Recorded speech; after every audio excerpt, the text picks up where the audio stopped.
E aí, tudo bem? Beleza? Bom, vamos falar hoje, né, como está aí no título, da a teoria de quase tudo, né? Porque quase tudo, porque ela não descreve a gravidade, ela descreve o universo inteiro, mas não descreve a gravidade. Estou falando do modelo padrão de partículas, né, ou a teoria quântica de campos, que é representada muitas vezes em forma de produto entre grupos de simetria, ou na forma lagrangiana, né? Enfim, também para dar uma parecida aqui, né? Faz um tempo que eu não posto nada, porque eu estou gravando o curso de relatividade especial e geral e estava terminando os PDFs também das aulas, então tá bem corrido. O que mais deu trabalho foi realmente fazer o PDF, porque, enfim, tá com muita página, cara, vai ter tipo mais de 100 aulas, então a minha ideia foi fazer o PDF justamente para que ele possa acompanhar as aulas junto com o PDF. E esse curso deve sair lá por outubro ou setembro, não sei ainda, estou terminando de gravar. Estou na parte de métrica de Schwarzschild, e aí nesse caso vai terminar a primeira parte de relatividade geral, né? A gente vai para a métrica de Kerr, ainda tem alguns assuntos aí para ser tratados. A parte de métrica de Schwarzschild está terminando, falta mais algumas aulas, mas até, enfim, antes do mês que vem que eu termino. Se bem que também não sei quando é que eu vou postar esse vídeo, né? Pode ser, eu estou gravando dia 31, mas pode ser que eu poste no dia 1, amanhã. Enfim. A teoria de quase tudo, ela basicamente, falar aqui um pouquinho, não sei se vocês já viram a equação, a lagrangiana, toma um café aqui, senão vai esfriar. A lagrangiana do modelo padrão de partículas, né? A ideia, basicamente, é que a gente tem o seguinte: a lagrangiana. Primeiro eu vou explicar o modelo padrão de partículas, tá? O modelo padrão de partículas é como se fosse uma tabela periódica da tabela periódica, né? A tabela periódica ali mostra os átomos. O modelo padrão de partículas, ele mostra o que tem dentro dos átomos, as partículas fundamentais da natureza, né? Ele é como se fosse uma tabela periódica da física. Então você tem separado no modelo padrão vou colocar aqui o modelo padrão. Você tem separado as partículas de forma totalmente intuitiva, tá? Se você pesquisar uma imagem aí, você vai ver. Mas a gente tem a separação de partículas massivas, né, que a gente chama de férmions.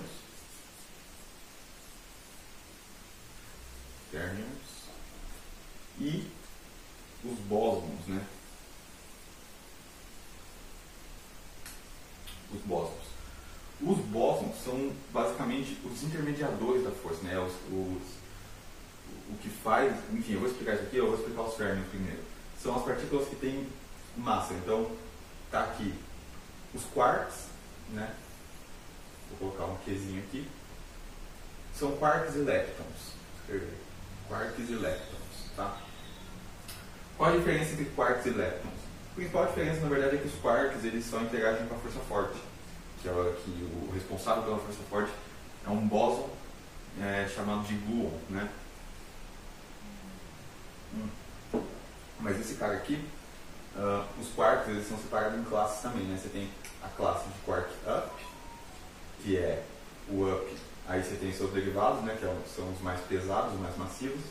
O up é o charm e o top, né? Ou é o top primeiro, não lembro, mas enfim. E aí você tem a classe de quark down, que é o down, o strange e o boron. É essa a ordem? Ou é? Não me lembro. Qual que vai ficando mais pesado? Você acha que eu decorei tudo, cara? Tá certo. E os leptons, né? Bom, esses dois aqui é o que estão dentro do núcleo, né? Do núcleo atômico, do próton e do nêutron. Esses aqui, eles aparecem só em colisor de acelerador de partículas, né? LHC, etc. Ou então também na verdade esses não, mas tem classes de leptons que aparecem devido aos raios cósmicos que atingem a atmosfera da Terra, né? Raios do Sol, por exemplo.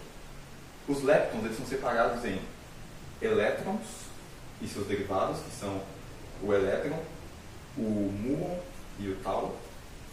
e tem os neutrinos, né? Neutrino do elétron, neutrino do muon e neutrino do tau. O neutrino, ele aparece bastante na força fraca, né? Na interação fraca. A palavra força ela vem sendo substituída, na verdade, na física por interação, né? E aqui a gente está abandonando essa palavra força aí. Então essas são as partículas chamadas leptons. E os bósons, enfim. Aí a gente tem que saber, vamos lá. A gente tem as 4 forças fundamentais, né? 4 forças, interações, no caso, né? Fundamentais. São elas a força forte, só colocar assim, F forte, força nuclear forte, né? No caso, a força fraca, força nuclear fraca, e a gente tem também o eletromagnetismo. No caso,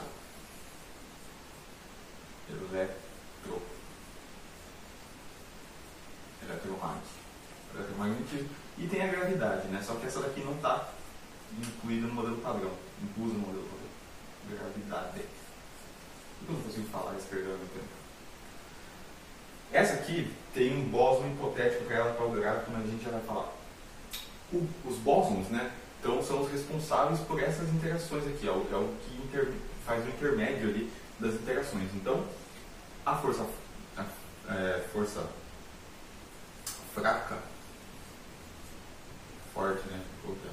Força forte, ela tem o gluon, né? Se você já viu representações, né, do núcleo atômico, seja de um quark up ou de um quark down, de qualquer um dos quarks, na verdade, mas eles são formados.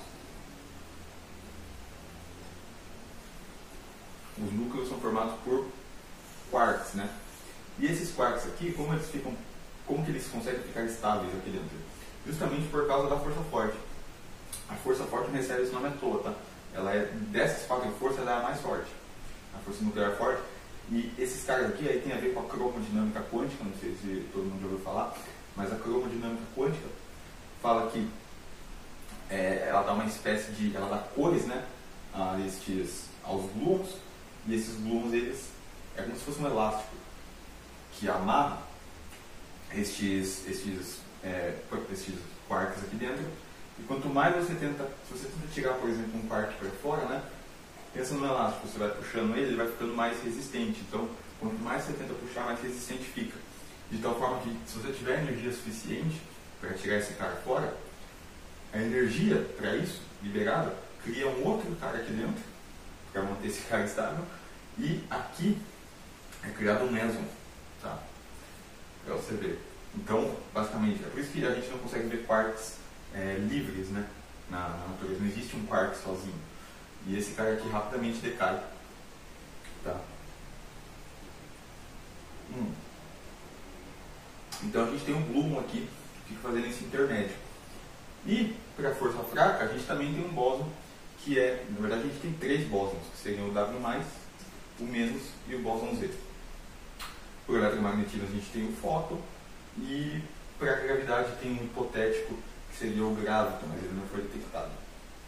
Até porque dessas 4 forças a gravidade é a mais fraca. Deixa eu falar disso no final.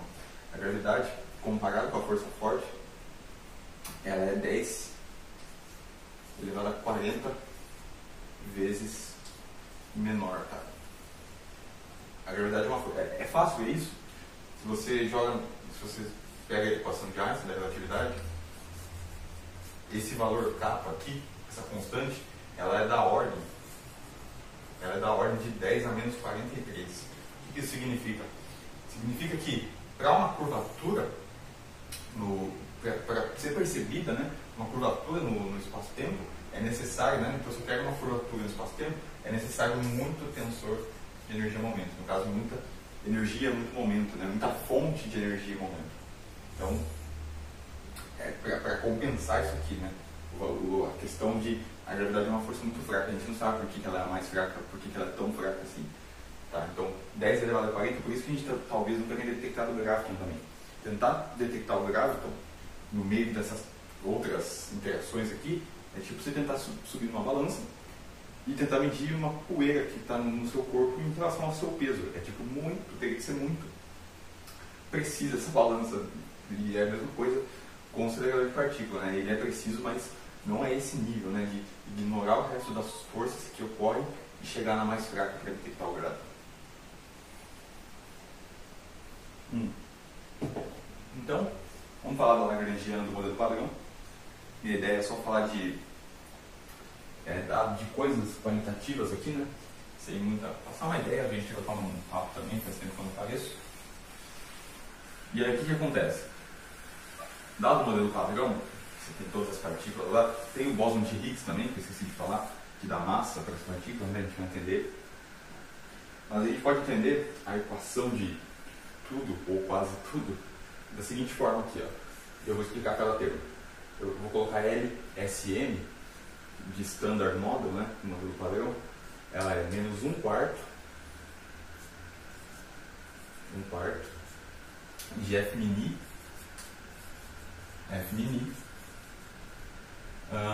mais I psi barra gama mi dmi psi menos menos é mais, acho que é mais, enfim, já vejo com relação ao sinal. Eu vou explicar cada um desses termos aqui. Dmi phi. E aí agora eu vou precisar da cola, não lembro de tudo. Esse F mini aí, tem gente que deve estar falando, é o tensor eletromagnético. De fato, né, para quem viu o curso de teoria de campo, já fez algum curso de teoria clássica de campos, viu que esse tensor é o tensor eletromagnético. Porém, menos, vou colocar mais aqui, eu não lembro se é mais ou se é menos, esqueci minha cola, mas enfim, a gente conserta isso logo.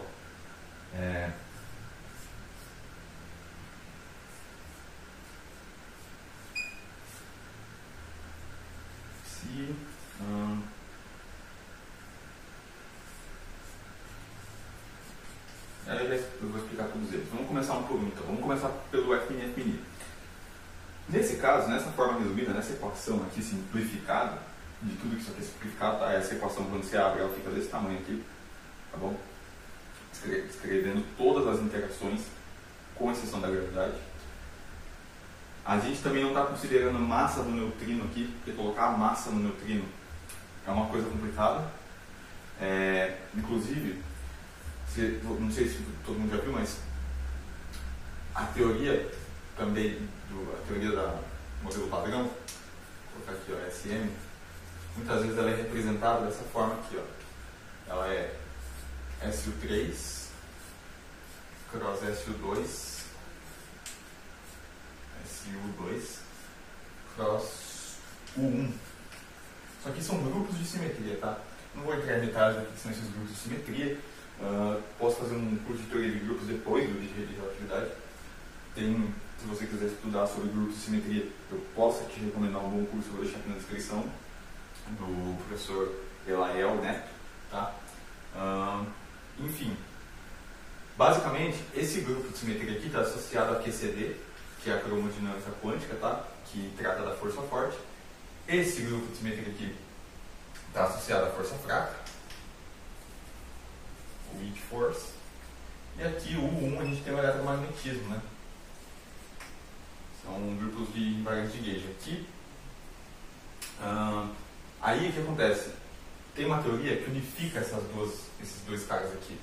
A força fraca com o eletromagnetismo, que é chamada de teoria eletrofraca, ou força, interação eletrofraca, que mostra que essas duas forças, na verdade, elas são as mesmas, a níveis fundamentais. Meio que no começo do universo, né? Elas se confundiam, no sentido de que uma e a outra eram a mesma coisa. Quando o Higgs atua, ele atua aqui. Aí acontece, ele atua aqui, né, quebrando essa simetria. Acontece que aqui atuou o Higgs, né, o campo de Higgs, que dá massa para as partículas, e acontece que a gente chama de quebra espontânea de simetria. Quebra espontânea de simetria. Ou spontaneous symmetry broken. também, tá? Mas enfim, a gente pode falar dessa teoria eletrofraca num vídeo posterior, ela é muito interessante. Grupos de simetria também. É interessante estudar grupos de simetria, a gente consegue explicar tudo só com argumentos de simetria e de grupos, tá? E enfim, bom, o que é esse menos um quarto de F' e F'? Também não quero tomar muito tempo aqui, mas vamos lá. Esse cara, eu vou explicar aqui, ele é chamado de L-gauge, lagrangiana de gauge, porque ele vai descrever basicamente os bósons de gauge. Os bósons de gauge são os bósons vetoriais, né, os bósons portadores da força ali, da interação, exceto o Higgs, tá? Porque o Higgs não é um bóson de gauge, não é um bóson vetorial, é um bóson escalar. A gente vai entender quando a gente falar desse cara aqui, né, do mecanismo de Higgs. Deixa eu ver se está gravando de boa. Beleza. Bom, então esse L de gauge aqui, representado por menos um quarto de F', na realidade, ele é uma coisa mais geral aqui, que eu vou abrir um parênteses aqui, porque o 1/4 vai estar em todo mundo. Ele é B', esse sim é o campo, é o tensor eletromagnético. Ele descreve o fóton, então, né, porque o fóton é o intermediador da força da interação eletromagnética. O que é uma partícula, se a gente continuar, né, basicamente? O que fala em teoria de campos? Imagine que toda partícula tem um campo associado. Então imagine que você tem aqui um campo de elétrons. O campo de elétrons está aqui, sem energia nenhuma, com energia zero. Se esse campo recebe uma energia, por isso que a gente usa muito lagrangiana, hamiltoniana, porque essas coisas, lagrangiana e hamiltoniana, estão associadas à energia, tá? Eles descrevem a energia do sistema. Isso aqui é uma soma de lagrangianas, é uma soma de energias, basicamente. E como a gente sabe que E igual a MC2, a gente converte uma para outra facilmente, tá? Tanto que a massa desses caras aqui, todos os férmions, né? E alguns bósons também, que é o caso do W e do Z, a massa dele não é dada em unidades de massa, é dada em unidade de energia, que é o electron-volt. Mas beleza. Então aqui o responsável. Então, se esse cara aqui ganha uma energia, o que é a partícula que a gente vê? A partícula é isso aqui, ó. O campo ganha energia, ele faz isso. Aqui está a partícula, aqui está o elétron, por exemplo. Como que seria o pósitron? O pósitron é um antielétron, né? Então ele seria isso aqui. Aqui está o pósitron. Tá? Quando essas partículas se encontram, elas se aniquilam e o campo fica normal, vamos dizer assim, sem energia. Tá? Então vamos lá. Então basicamente uma partícula é uma perturbação no campo, né? É uma energia no campo. Menos um quarto de B', esse cara é o tensor eletromagnético. Mas, agora falta a interação da força fraca, que é o W A mini, W mini A, mais, aqui não vai caber, vou colocar aqui embaixo, G A mini, G mini A. Por que esses caras aqui têm o índice A, né? O Mi e o Ni, eu acho que está tudo bem, né, para todo mundo que pelo menos já viu um pouco disso. Índices, porque essa teoria aqui é compatível com a relatividade especial, né? A gente usa índice de espaço e tempo. Isso aqui é uma soma, né, de 0 até 3, de 0 até 3. Tá tudo certo. Se você nunca viu isso, vê o curso de teoria clássica de campos que você vai entender o que a gente está falando, pelo menos um pouco por cima aqui. Como eu falei, a minha ideia é passar as ideias qualitativas a respeito, né? Então, beleza.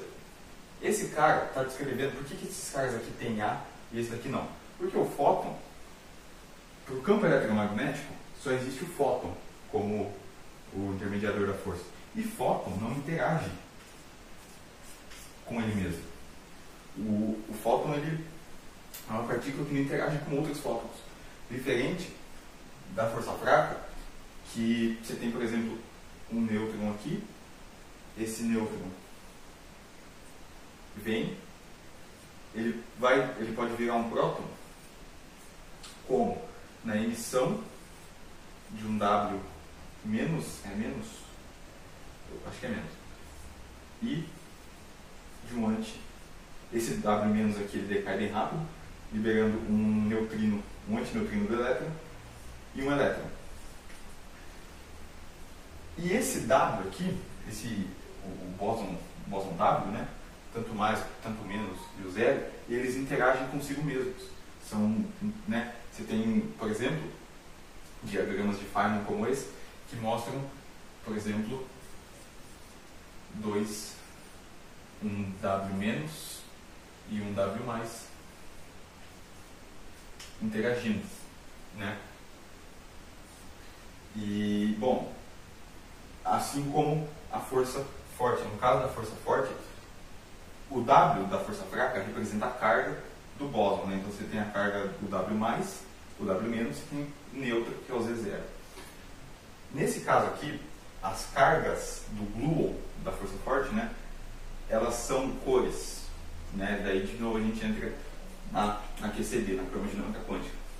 Por que cores? Cara, na verdade assim, quando você define que uma partícula ela é positiva, ela é negativa, isso não tem significado nenhum, na verdade, físico. Você está atribuindo um sinal para ela, que é mais ou menos, você está atribuindo um sinal para uma característica dela. Na cromodinâmica quântica a gente faz a mesma coisa. A gente atribui cor para a partícula, mas não é que ela tem cor, não é que ela emite cores, ela não emite nada de cor, não tem nada a ver com cor. É que é uma característica da partícula, uma característica nova de uma partícula chamada gluon. E como são essas características aparecem de forma bastante, né? Porque ele fica trocando, literalmente ele fica trocando de cores, ele fica trocando essas características dentro do núcleo, né? Por exemplo, a gente chama um núcleo do próton não, do nêutron, que tem carga neutra, por isso que ele é neutro, de RGB, ou seja, aqui eu tenho RGB é de vermelho, verde e azul. O que acontece quando você mistura essas três cores? Ela fica branco. E o branco é neutro. Então perceba que na verdade isso aqui a gente só está atribuindo uma ideia para ver quando que isso aqui vai estar carregado, quando que isso aqui vai estar, né, neutro ou não. Então procura aí sobre a eletrodinâmica quântica. Eu vou deixar também na descrição, né? Porque eu acho que de forma visual é mais fácil de pegar a ideia. Inclusive, eu vou deixar um vídeo aqui do Pedro Louço, tá? Que eu acho que ele é do Brasil, ele é o melhor comunicador, explicando de forma mais intuitiva e visual isso. Aqui a gente está falando da matemática, um pouquinho da coisa. E o gluon, ele interage consigo mesmo também, tá? Você tem vários diagramas de Feynman que mostram a interação entre os gluons. Então, esse A aqui está representando as 8 cores. A gente chama de cores de carga, né? Igual para os quarks, a gente atribui sabores aos quarks, né? Que eles têm sabores. É tipo uma característica porque físico, para dar nome para as coisas é um bicho que eu falo para você. Mas vamos lá. Tá, então esse F' aqui é a Lagrangiana de Gauge, descreve a interação entre os bósons, no caso do campo eletromagnético. O fóton não interage com ele mesmo, só é uma matriz bem simples essa daqui. Essas duas aqui já são mais complicadas. Mas ele é esse negócio aqui, né, aberto. Então vamos para a segunda. A segunda é sobre os férmions, né? Como que os férmions, que são aquelas partículas lá, são separadas em quarks e leptons, interagem com os bósons de Gauge, né? Então essa próxima aqui é uma Lagrangiana de férmions. Bom, se é uma Lagrangiana de férmions, eu vou ter que separar em quarks e leptons, né? E é isso que eu vou fazer. Isso aqui, que é esse segundo termo aqui agora que a gente está tratando, é o I, psi barra, gama mi, dmi. Muitas vezes você pode ver, você acaba vendo que se você tem uma contração da matriz gama, que é a matriz de Dirac, com uma mi aqui, por exemplo, isso daqui é representado geralmente por um A slash, que a gente fala, cortado assim, né, na diagonal. Mas eu não vou usar essa notação aqui não. Tanto que a equação de Dirac, ela é isso aqui, né, menos m, psi igual a zero. Esse d slash aqui é exatamente o gama mi, que é o mi, tá? Mas isso é notação. Isso aqui denota, esse gama mi, dmi, que aqui é covariante, denota interação, tá? Entre as partículas. Mas vamos lá. O termo de interação, né? Então isso daqui é o segundo termo, esse cara aqui. Quando a gente abre ele, ele fica isso daqui. Então eu vou separar em quarks. Isso aqui é I, antiquark, gama mi. A gente tem que levar em consideração as antipartículas também, né? Porque existem. Gama mi de mi. Que mais. Aí agora eu vou separar em leptons. Aí tem um problema. Os leptons, que são o elétron, o neutrino, os elétrons e os seus derivados, e o neutrino e seus derivados, eles têm quiralidade. Quiralidade é uma ideia que é a seguinte: o elétron que a gente vê, ele na verdade é separado em dois. Aí a gente teria que falar de spinores, tá? De forma bem resumida mesmo. É complicado falar desse assunto, mas de forma bem resumida, o spinor ele é uma generalização do conceito de vetor de tensor. Você achou que tensor era a coisa mais geral que existia? Não, tem o espaço dos spinores ainda. Aí tem spinor de Dirac, tem spinor de Majorana, enfim. Os spinores, esses psis que eu estou colocando aqui, eles estão descrevendo partículas, mas no espaço spinorial. Esses caras aqui são spinores, tá? Eu vou procurar algum vídeo também para explicar isso de forma mais intuitiva e deixar aqui na descrição, para você ter uma noção do que é um spinor, tá? Vamos lá então. E aí, por que é complicado falar? É mais complicado falar dos leptons? Porque o elétron que a gente observa, ele tem quiralidade representada da seguinte forma: ele tem o seu lado left, o seu setor left, né, que a gente fala, e o seu setor right, ou seja, esquerda e direita. O que é isso? Como que é isso? Se o elétron, por exemplo, vamos considerar o elétron aqui, ele se propaga para a direita. Aqui está o nosso elétron, se propagando para a direita. E o spin do elétron aponta na mesma direção do movimento, então sua quiralidade é right-handed, que a gente fala, né? Ela é destra. Se ele anda para a direita e o spin aponta ao contrário do movimento, nesse caso para a esquerda, ele é left-handed, que a gente fala. Ou seja, ele é canhoto. Eu falo que físico, para dar nome para as coisas, é um bicho do cão. Então o que acontece? O elétron que a gente vê, ele pode estar tanto no setor, ele é uma combinação, na verdade, do left com o right. Diferente do neutrino, o neutrino que só tem setor left, e o antineutrino, portanto, só tem setor right. Isso aqui gera uma relação entre cargas conjugadas desse cara. Quando você conjuga a carga de um, você vê que ele é exatamente o oposto da carga conjugada do setor left. Enfim, isso aí já é bem mais abstrato. Mas, então a gente tem que separar em left e right. Eu não gosto muito de dar essa analogia de spin, é complicado falar de spin, porque o spin dá uma ideia, né, que se você fala que spin é como se fosse o momento angular intrínseco da partícula, dá uma ideia de que a partícula está girando em torno de si mesma. E por argumentos quânticos isso não faz sentido, tá? Nenhuma partícula quântica gira em torno dela mesma, tipo no sentido de rotacionar em torno de si mesmo, né? Mas enfim, aí, então eu vou separar isso daqui em setor left, psi-L, que vai ser o meu psi-L. Aí eu vou ter aqui termos de interação. Então a parte dos quarks já foi. Os quarks eles não possuem essa quiralidade. A parte dos quarks eu já descrevi. Agora os leptons. Os leptons eu vou separar então em left e right. Então vai ser psi barra L. Esse psi barra aqui, na verdade, ele é simplesmente o gama zero, a matriz de Dirac, psi Dagger, tá? Psi L, aí eu vou colocar o termo de interação aqui, gama mi de mi. Tem o número imaginário aqui, I, né? Antes de mi. E o psi, sem a barra. Mas, agora o termo do setor right, né? Setor do lado direito. Que é a mesma coisa, só que psi right, interação. Porque eu não posso deixar nenhum setor de fora, né? Se eu quero escrever todos os fermentos. E os leptons têm quiralidade. Basicamente isso, esse segundo termo aqui, né? Ele é bem grande, ele é maior que o outro.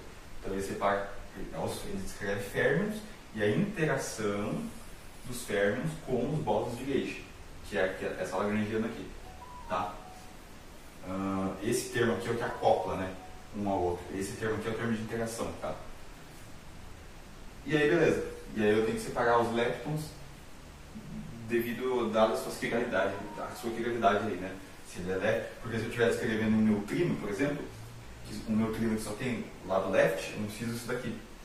Se eu estiver escrevendo um antineutrino, não preciso desse e vou ter que usar esse, só o setor right. Se eu estiver escrevendo um elétron, eu preciso dos dois, né? Enfim. Então esse é o L fermion, né? A lagrangiana fermiônica aqui.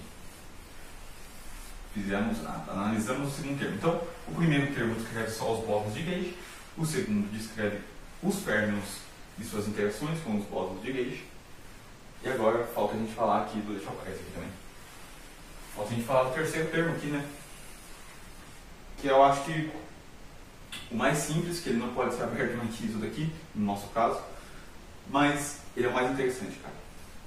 Esse cara aqui é a lagrangiana de Higgs. É o L Higgs, é o mecanismo de Higgs.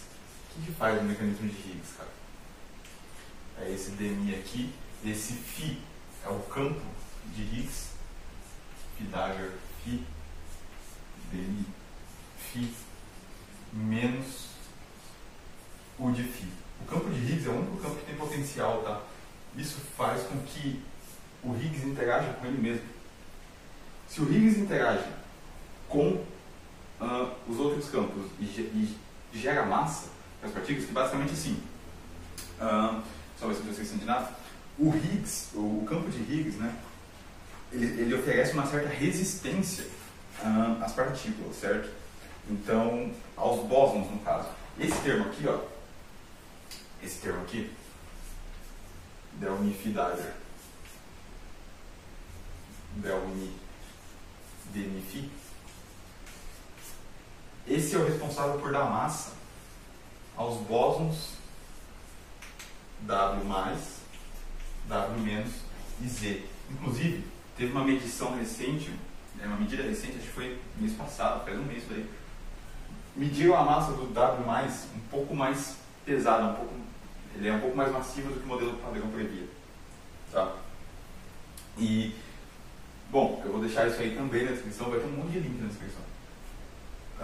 Caso alguém se interesse sobre. Isso não faz a gente duvidar do modelo padrão, mas assim, esse um pouco maior faz com que a gente talvez tenha alguma coisa que a gente não esteja percebendo, né? Que ele é um pouco mais pesado. São os únicos bósons que tem massa, né? É os responsáveis pela força fraca. Por isso a força fraca tem um alcance curto, inclusive, tá? A gente vai falar disso quando chegar aqui. Aqui tem um chapéuzinho que eu esqueci. Mas enfim, então esse termo aqui, né, dá massa aos campos esse delmi aqui está escrevendo justamente o W+, menos e o Z0, tá? Como que eles estão, como que o Higgs dá massa para ele. E aí o Higgs, ele tem esse potencial aqui, né, ele está no mínimo do potencial, e ele interage com ele mesmo.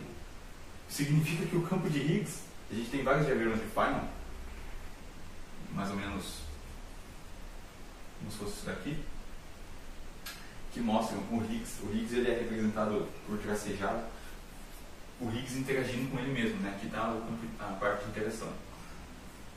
Se o Higgs interage com os bósons e dá massa para os bósons, o Higgs interagir com ele mesmo significa que ele dá massa para ele mesmo.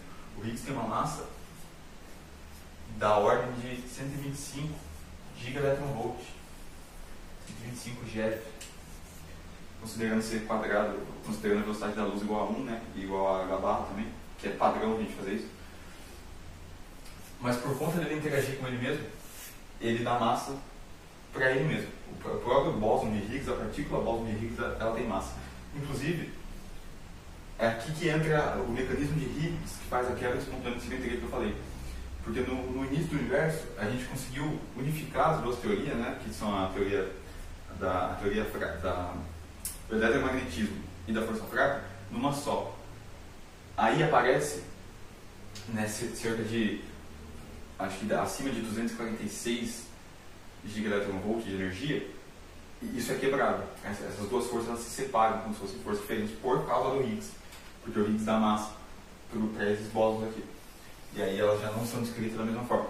O fóton, por exemplo, e o gluon não tem resistência no campo de Higgs, eles são sem massa. Por eles serem sem massa, eles têm alcance. No caso do eletromagnetismo, né? O fóton, a interação eletromagnética tem alcance infinito, né? Porque ele não tem massa. Inclusive o gravitão, se for detectado, também terá alcance infinito, ele não tem massa.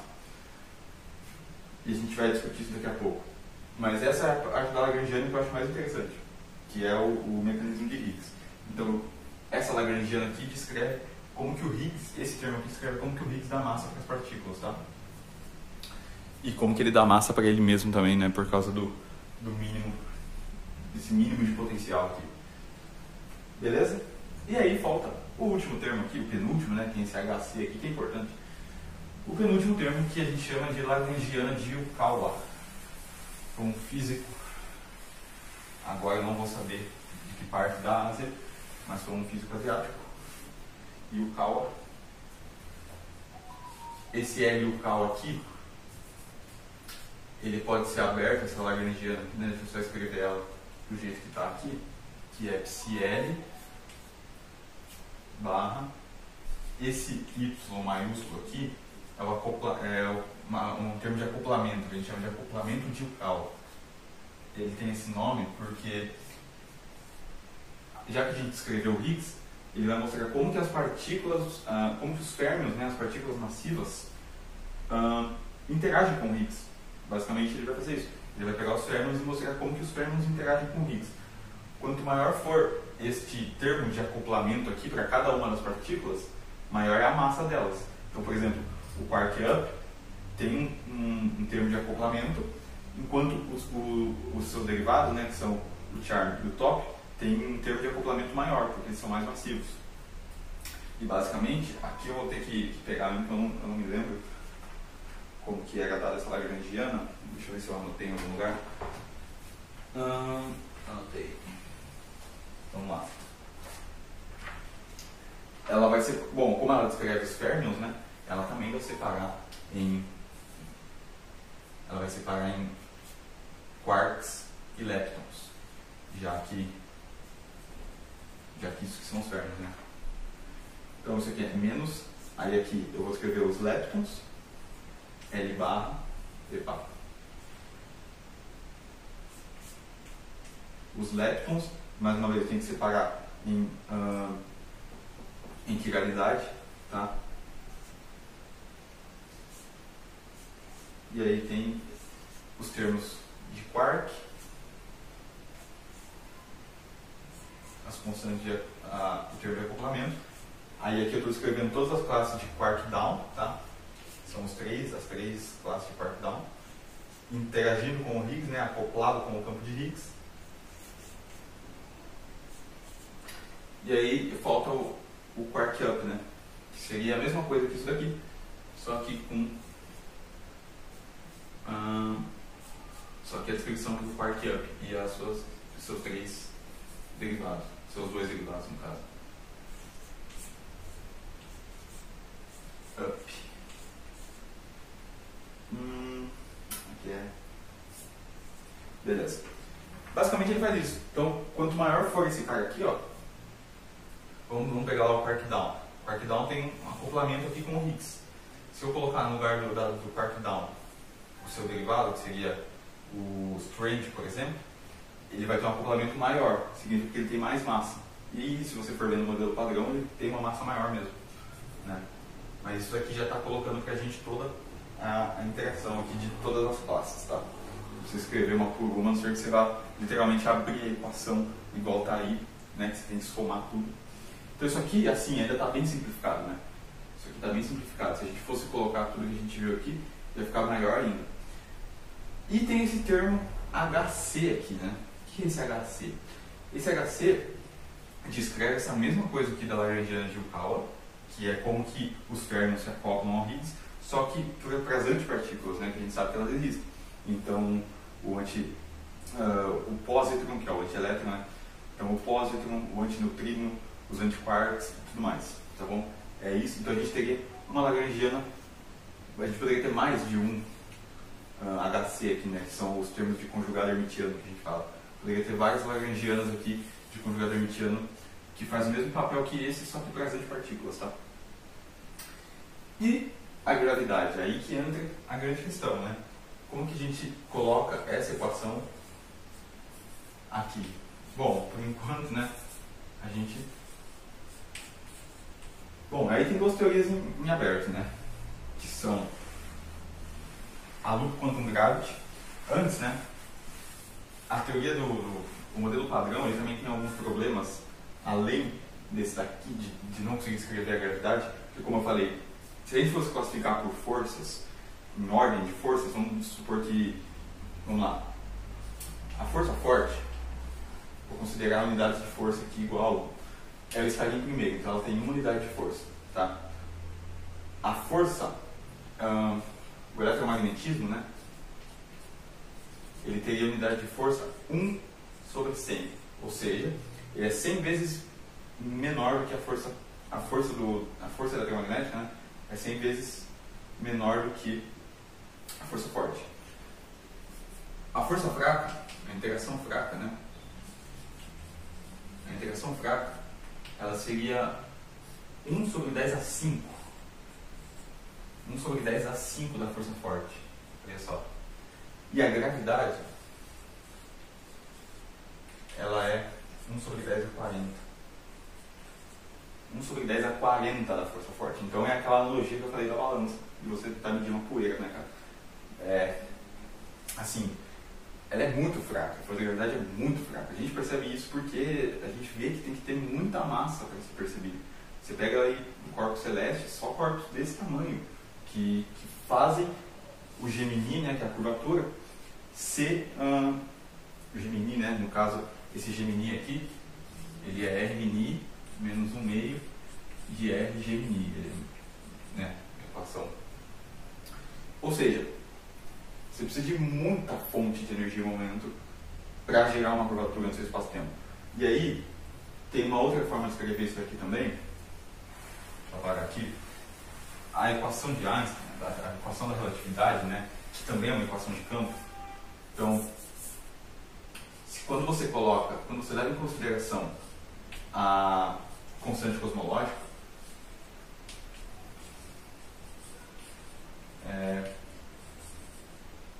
inclusive, antes de eu falar dessa constante cosmológica, uma forma de você ver que a gravidade é uma força bem fraca, a gente vai fazer isso no curso de teoria da relatividade geral, quando você calcula essa constante k aqui, que é 8π g sobre c a quarta, você substitui os valores aqui, você encontra que esse k aqui, ele é da ordem de 10 a menos 43.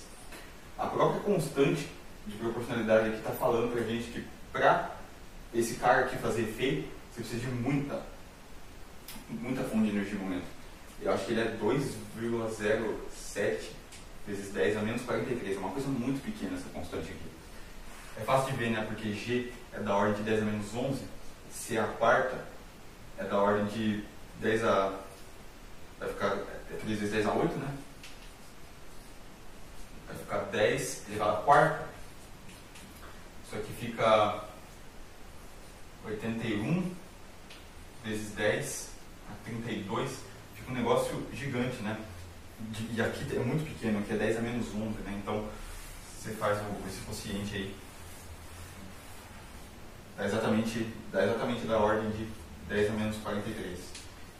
Vai ficar um 10 elevado a menos 10 aqui, um 10 a 33 embaixo. Exatamente. E aí, bom, e essa constante aqui? Essa constante cosmológica, a lambda aqui, o Einstein colocou a mão, né, achando que o universo era uma coisa estática. Era essa a ideia inicial. Aí ele lançou mão disso daqui, depois que dos experimentos de Hubble e tudo mais. Só que tem um jeito, eu vou evitar falar tanto de teoria da relatividade, porque eu estou segurando o curso. Mas tem um jeito de reescrever isso aqui, que é, no inglês chama trace reversed, mas eu não sei como é que falaria isso em português. Tem um jeito de você escrever isso aqui, que acopla o lambda com o Temini. E aí, isso significa que o lambda, ao invés de passar a ser algo geométrico, ele tem agora um significado de energia, de momento, que como a gente de energia e momento no caso, né? Como a gente não sabe o que é isso, a gente chama de energia escura, de matéria escura. É esse lambda aqui, né, quando acoplado ao Temini, que a gente chama de energia escura, de matéria escura. E o modelo padrão também não descreve isso daqui, ele não consegue, ele não é capaz de descrever isso aqui. Então, enfim, tem muita coisa em aberto ainda. Aí tem duas teorias, né? Tem a Loop Quantum Gravity, LQG, que é basicamente gravidade quântica de laços, já vou explicar porque tem esse nome, e tem a teoria das cordas, né? String Theory. As duas estão buscando a mesma coisa, tá? É uma descrição quântica da gravidade. Aí, enfim, aí agora entra a questão é só filosofia agora, cara. Vamos só falar de filosofia porque a matemática dessa coisa aqui é muito abstrata. Mas a Loop Quantum Gravity, ela tem esse nome de gravitação quântica de laços porque ela considera o espaço-tempo como, ao invés de ser um contínuo, ela prevê, né, na verdade ela pressupõe que o espaço-tempo ele seja discreto, ou seja, ele tenha pequenos buraquinhos do tamanho do comprimento de Planck, né, que é o menor comprimento possível. Dessa forma você consegue definir um volume mínimo, né, e uma área mínima, já que você tem um comprimento mínimo, que é o 10 a menos 35, né, eu acho. 10 a menos 35, é dessa ordem.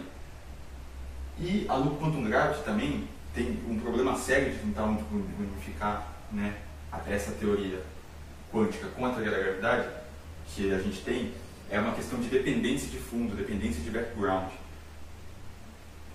A teoria quântica ela tem dependência de background. Opa, vocês me perdoam, vamos lá. Bom, então como eu estava falando, a teoria quântica ela tem uma dependência de background. O que é isso? Uma dependência de fundo, né? Tudo que acontece na teoria quântica, ela usa o espaço-tempo de Minkowski como uma espécie de palco, vamos dizer assim, uma espécie de pano de fundo. Então, nesse espaço acontecem as coisas. Diferente da relatividade geral, que o espaço-tempo em si ele se curva. O espaço-tempo não é no espaço-tempo que acontece. O espaço-tempo ele é. A gravidade, né, ela é uma manifestação da estrutura do espaço-tempo ser como é. Basicamente é isso. Ela não tem dependência de background, isso quer ser independente. E a Loop Quantum Gravity propõe exatamente que não haja nenhum espaço mais fundamental do que o espaço-tempo. O espaço-tempo ele é. E tenta fazer a descrição quântica através desse espaço discreto, né, conectados pelo que a gente chama de redes de spin. Só que aí a gente teria uma coisa que a teoria das cordas, a gente não teria, né, na Loop Quantum Gravity, uma coisa que a teoria das cordas prevê, que é toda partícula ser formada por corda e ela prevê a existência do graviton. Ela é capaz de prever a existência dessa partícula mediadora da força. Eu não sei se a gravidade teria, já que ela é uma força fundamental, né, a gente pode discutir, a gente pode ficar aqui só na discussão mesmo, mas por questão de simetria, né, já que toda partícula, toda força fundamental, toda interação fundamental tem um bóson intermediador, e a gravidade é uma força fundamental, seria meio estranho se não tivesse, né? Eu acho que a gente só não detectou ainda. Apesar de ser mais adepto a essa teoria aqui, cara. Porque ela não usa de dependência de background, né?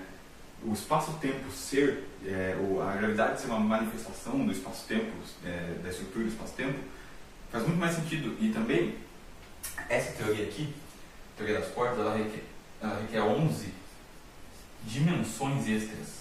Então, mais 11 dimensões. Ou seja, cara, aí entra na valha de Ockham. Você tem duas teorias que estão tentando escrever a mesma coisa, você vai a mais simples sempre vai levar. Porque ela não fica pressupondo um monte de parâmetros, vamos dizer assim. Uma boa teoria, ela usa o mínimo de argumentos, de parâmetros, né? E aí, cara, sei lá, 11 dimensões já é tipo meio sci-fi, tá? Tipo, meio filme assim mesmo. Não estou dizendo que, né, que sou eu na fila do pão, mas essa aqui faz mais sentido, vamos dizer assim. A Loop Quantum Gravity faz mais sentido. E pode ser que o bóson, o graviton, ainda exista, ainda que essa teoria aqui esteja errada e essa daqui certa, ou o contrário, né? Essa daqui continua utilizando 4 dimensões, espaço e tempo. Tá?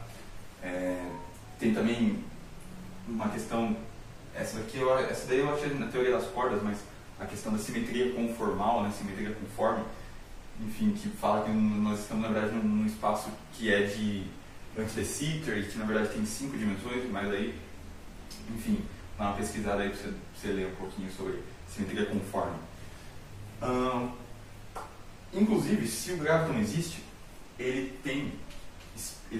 deve ter spin 2, porque, por exemplo, o que né, ele seria um bóson tensorial, a gente diria, né?